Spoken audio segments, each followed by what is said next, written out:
Alam nyo ba na yung idol ninyong si Erwin Tulfo nananawagan sa publiko, sa lahat, na kalimutan na ang nawawalang pera na nagkakahalaga ng 1.7 trillion. Anong masasabi nyo rito, mga kababayan, mga kapwa ko DDS, supporter at saka vlogger?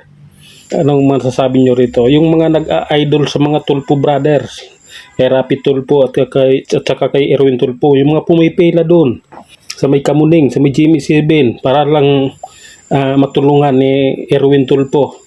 Ano masasabi nyo rito? Gusto na niyang kalimutan yung nawawalang perang 1.7 trillion. Ayaw na niya pag-usapan dahil nakinabang siya, nagkaroon siya ng pera, nagkaroon siya ng mga babae. O, diba? So, ayaw na niya pag-usapan yun. Pagtakpan niya si Marcos at si Romualdez. So, yung mga nag-idol dito, ano masasabi ninyo? Di ba binuto nyo siya dahil matulungin? Kaya nyo dinala sa Kongreso at Senado dahil matulungin.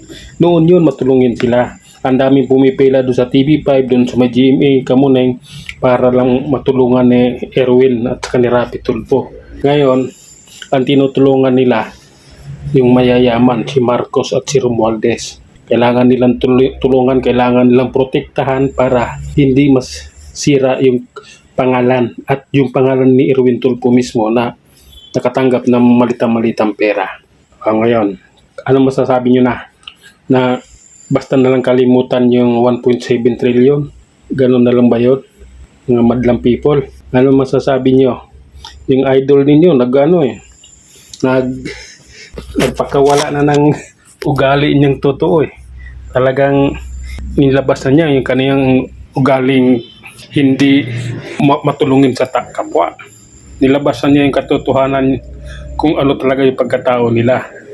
Dati-rati kung makasigaw-sigaw sila sa YouTube, sa Facebook, doon sa mga nakakausap nilang mayayaman.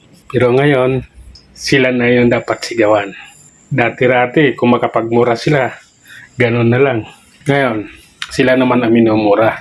Panahon lang yan. Ngayon panahon na para murahin sila. Panahon na para sila naman ang babalikan sa mga pinaggagawa nila. Hindi naman talaga sila matulunging tao. Ginagawa lang nila yun para kumita. Ginagawa nila yun para magpaganda ng papel o pangalan sa masang Pilipino, yung pagtutulong nila. Pero sa totoo lang, para lang yun sa pera. Si Rapi Tulfo hindi nagbabayad ng tax. Yung Facebook niya at saka YouTube, di siya nagbabayad ng tax doon. Dati-rati nagbabayad siya, pero ngayon hindi na. Nung naging senador siya, hindi siya nagbabayad ng tax. Ganon yun. Yun lang muna mga idol. Isipin nyo mabuti. Anong masasabi nyo rito?